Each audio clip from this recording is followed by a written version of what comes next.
One of the most exciting projects we're working on at the moment is the Bowden Type 1 DC in Luleå. This is giving a cost-effective prototype for businesses to build data centres across Northern Europe. We're working with a consortium of over 5 different companies and research institutions across Europe to be able to build this prototype and give businesses the tools to be able to build in a cost-efficient and energy-efficient way. This should transform the way that we build data centres in the future. In the Bowden data centre, it's really interesting because we're using a hybrid approach to cooling. So we're implementing fresh air for some of the technologies in there. For instance, the more HPC type technologies like ASIC servers, we're using ventilation only because they have higher resilience to higher temperatures.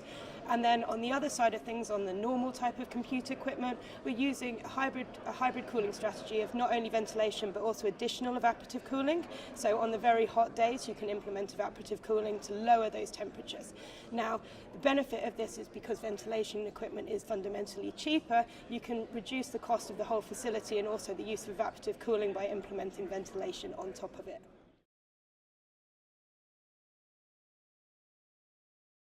We're actually getting some really good power utilization effectiveness figures out of this. Now, PUE is a bit of a funny one within the data center sector, but what we are achieving is a PUE of below 1.02, which is great. We've got a live PUE on the website if anyone would like to go and have a look at it.